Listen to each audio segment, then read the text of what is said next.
Welcome, grasshoppers, to the Bot Signal. My name is RJ Redden. Today, we are talking about strategies to both look behind us at 2020 and look ahead of us to 2021.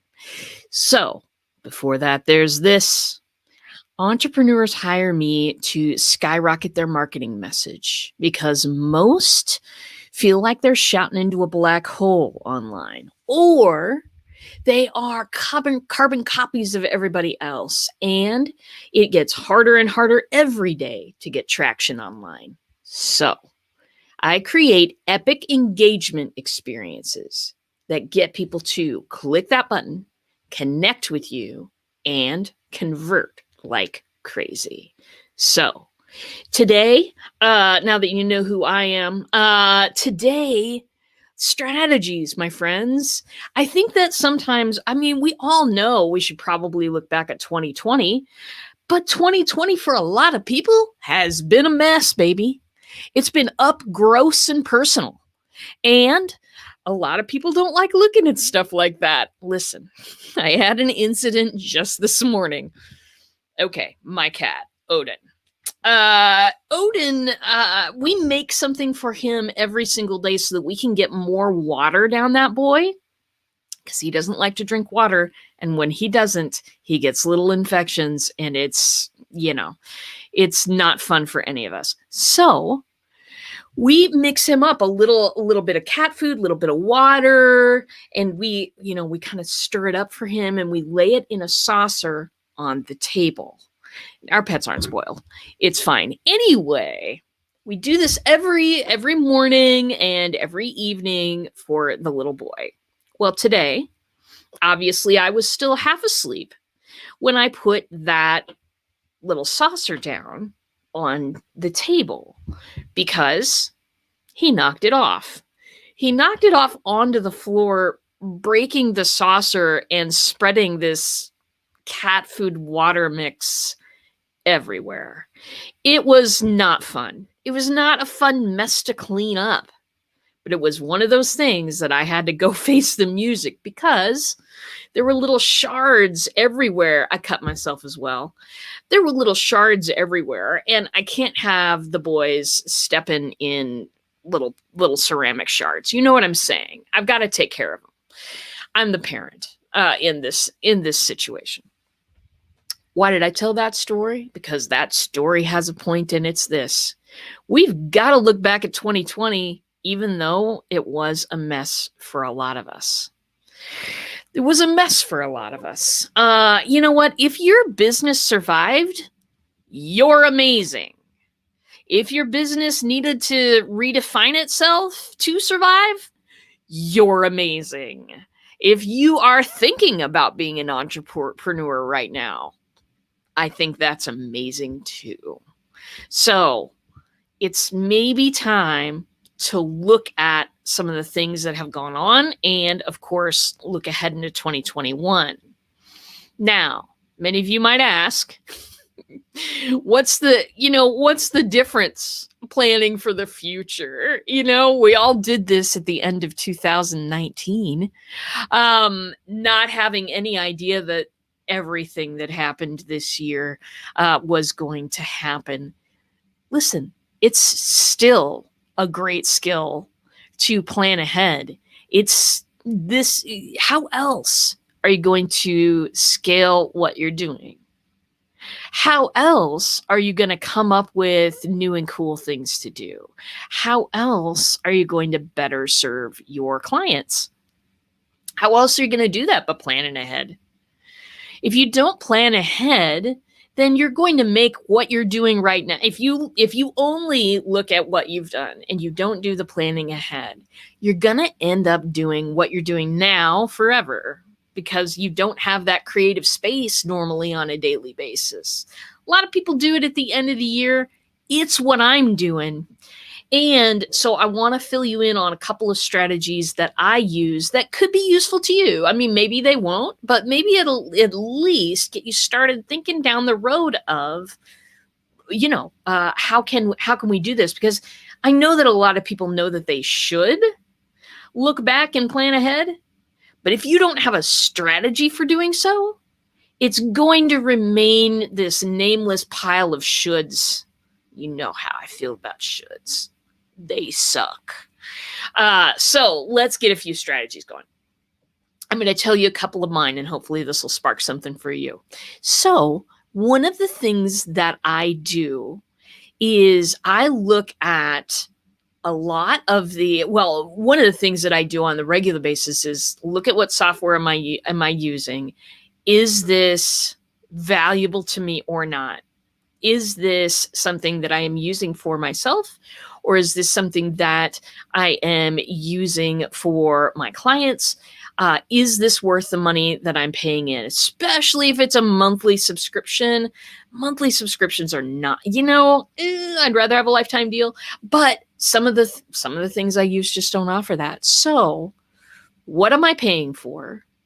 What is it being used for? Is this, making me a turnaround somewhere, either in goodwill or presentation of me and my brand, or whatever it is? It needs to be worth it. It needs to be worth it, or I can't spend money on it. That's my deal with my wife.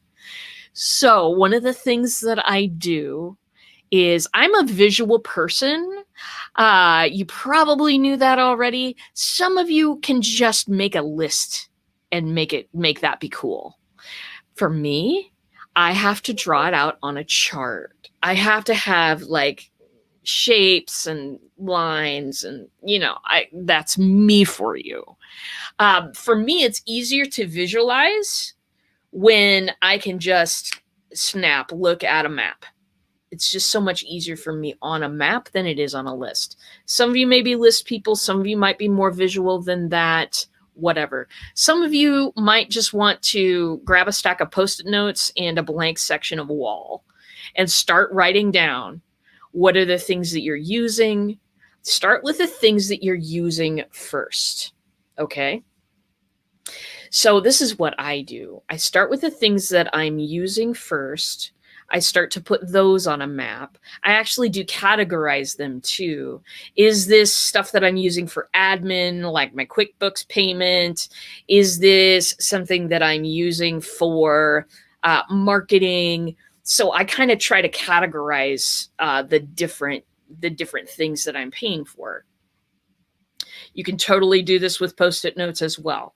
And so write down what it is that you're using. What do you use on a daily basis?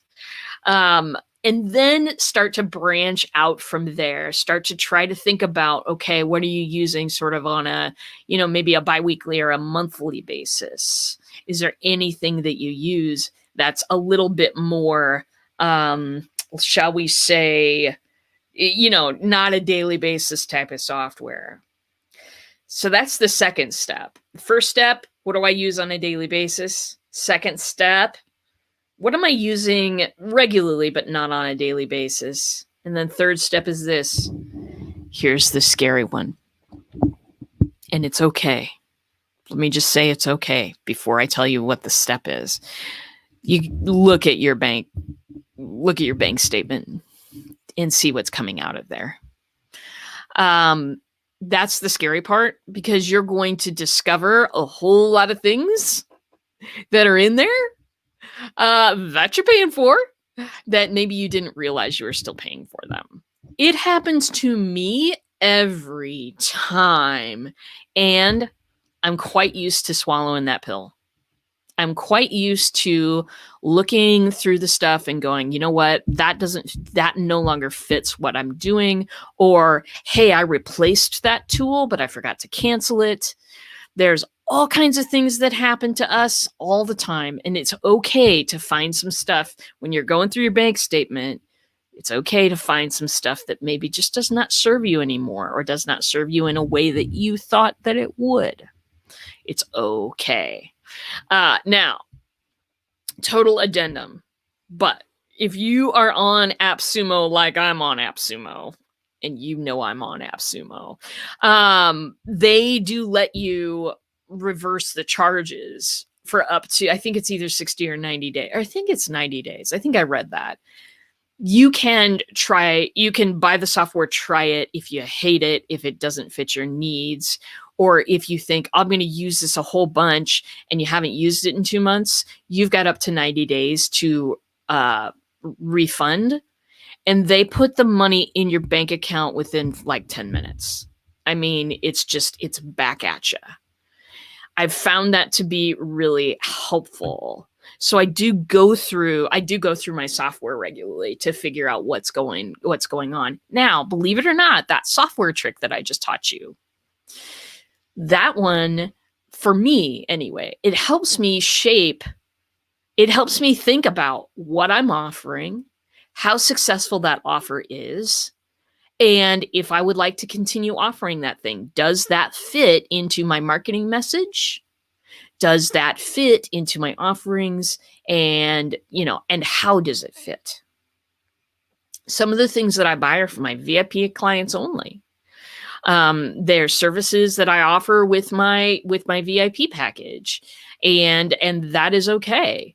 So, some things I offer to everybody. So it's really about, for me, it begins with the software. It begins with that little trick. List everything you use on a daily basis, list everything you use on the regular, but not on, a daily basis, and then go through your bank account statement from last month or November, or maybe you've got one for December. I don't know how your bank works, but go through that, highlight every piece of software you're paying for. There will be things that you've forgotten about, and it's okay. Because wouldn't you rather discover that now than a year from now? Yes. Excuse me, everybody. More coffee, clearly needed. Hey, Adam. Adam says 2020 made us more focused and let us learn adaptation. Yes. Updating our processes is always good. Keep it relevant so our customers will want to come back. Absolutely. Hey, if I'm not out there trying new things and making some things happen, if I'm not out there bumping my head against all of the new things, how am I going to tell you what's good for you? You know what I mean? So I believe, keep it relevant so our customers will want to come back. I want to keep my marketing relevant. I want to keep it going in a way that, of course, attracts other people. In that manner, I do need to continually, and that's something I'm continually doing, thinking about, okay, what would make the show better? What would make, some of my marketing a little bit better? How can we improve? There's a book out there. I have no idea what the title is, but it's all about improving stuff by like 10%, I think. Gosh, I had a show on this a long, long time ago, but it was about Olympians. It was about Olympians who practice 6 hours a day for their craft. You know what I'm saying? It's hard work. It's, sometimes it really, I watched a documentary that, the swimmer, Michael Phelps, did. It was really interesting. Anyway, those people are on the let's improve 1% a day. A lot of them are on the 1% a day thing. Let's just 1% it today. What can I do to just make this a little bit better today? What can I do to make this a little bit more relevant? What can I do? These are all good questions to ask yourself. Adam also says, always good to audit our software, especially subscriptions. Oh, you know what I'm talking about, Adam. All right. So that is one thing. If you start on the software, it will start to lead you in the direction of, what am I offering? How does these offerings match my marketing message? If they do, yes. If they don't, do I want to continue to offer them, or do I want to switch my message? It's all about acting with integrity. Integrity meaning I do what I say and I say what I do, right? And if that message is very harmonious, then that inspires trust. That's what you want to do with your clients. You've got to inspire that trust. Okay. Another strategy that I use besides the software strategy, and the software strategy is kind of that one helps me look back at the year, and that one's a good one. Another strategy that I use is kind of a more of a look forward strategy, and that is hey, where do I want to be a year from now? Um, And gosh, the problem that I have sort of with that sometimes is I just wanna say all the things. I just wanna be, I just wanna do all the things. I wanna do so many things, it would be impossible to do them within a year. So I have to have a strategy for whittling things down into what is essential for me to complete in the next year. Because I don't know about you, but I tend to overplan my time, which is I plan 100% of my day. That's a mistake. It's a mistake because there's a good 20% of what? I didn't expect that to happen today. What's going on now? I need to figure this out before I go any further with anything else. If you plan 100% of the day, the glass is already 100% full when the emergency happens. So I've kind of now gotten to planning 80% of my day and then letting that extra 20% be extra research or problem solving or some admin stuff that I forgot to do. And I forget to do that stuff on the regular. I'm just like everybody else with that. So when you are looking forward, it is great to dream. It is great to dream. And sometimes what really works for me is I go, where do I want to be at in 5 years? And then I can write down all the stuff and I can sort out what's essential, what's a foundation stone for that person that I want to be, for where I want to be in 5 years. There you go. That's when you get to whittle it down and go, okay, I see these 5 things. Which one do I need to start on? Which one is the foundation stone of the project? Okay, this one. Great. I think I can get that one done in a year. What else can I get done? Reasonably, planning at 80% of your time. And I know that this is guesswork, my friends. And I know that we're not going to get all of those things done, or maybe we will. Maybe we'll get all of them done and rip roar into the future. It depends on how, what the world's looking like, right? It absolutely depends on stuff like that. So I urge you, when you're looking ahead, don't forget that 20% slushy time that every one of us needs. Sometimes it's self-care. Sometimes it's admin stuff we forgot about. Sometimes it's an emergency with a client that we need to take care of now. Those things break into your day. You cannot bar them out unless you're in a cabin in the woods, and then you're probably getting crap internet. So, that wouldn't work for me, baby. Anyway, those are a couple of the strategies that I use this time of year to help me kickstart into thinking about what are the possibilities? What do I want to grow into? A lot of us were forced to redefine and the P word, I'm going to say it, everybody, pivot. A lot of us were forced to kind of redefine. My business wasn't forced to do that. I was lucky, but a lot of people had to redefine in order to forge ahead. And so, a lot of our expectations of 2020, of course, went unfulfilled because we've got a whole other direction now. If I take the time, when I take the time to plan ahead and to think of who do I want to be in 5 years, a side note, my dog is like doing that thing where he's finding his space on his bed. That's my camera is shaking. I'm going to fix that. Anyway, now he's done.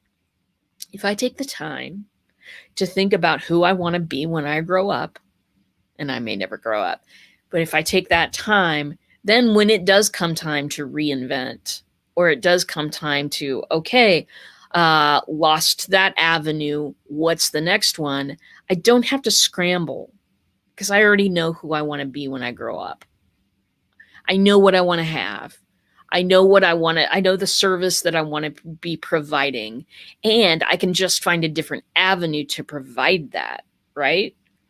If I haven't thought of any of it, then then boom, I'm scrambling and I'm just taking whatever comes along. And you and I know that's not a sustainable spot to be in. So that's what I know. That's what I know today about, some strategies. I've given you a couple of simple ones. If you've got one that you use, drop it in the comments for me, so that you can educate all of us. Having a strategy is the difference between getting it done and looking at it on our list for the 1,000th time. And I only know because I experience that regularly. Especially if there's something that I don't want to do because it seems like it might be icky, just like the cat plate this morning, my friends. If I don't have a strategy, I can kiss it goodbye.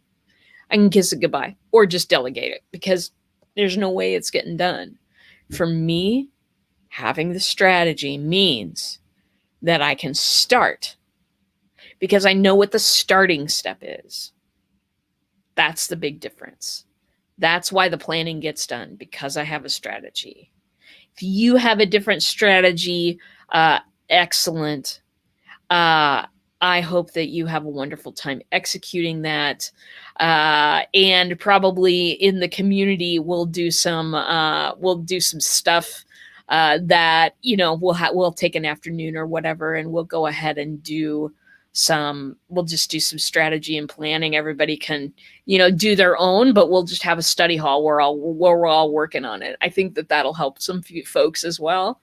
And it's important. It's important because it allows us to, instead of looking directly at what we need to do each day to make things work, we get to take a 30,000 feet view and direct the business and guide the business and take the power that we have to control where that energy is going in the future.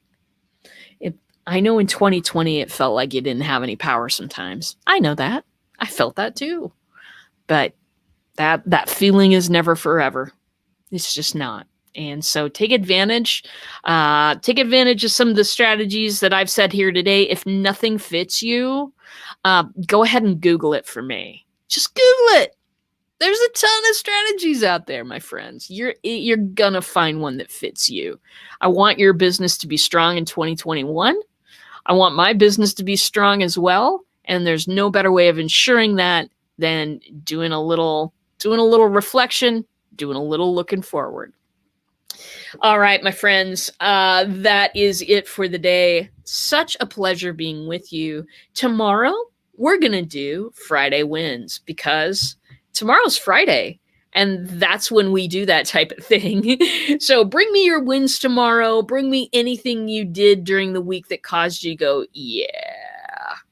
And we'll all celebrate them together. In the meantime, I just want to say, I think you're an amazing audience, and I'll see you in a bot.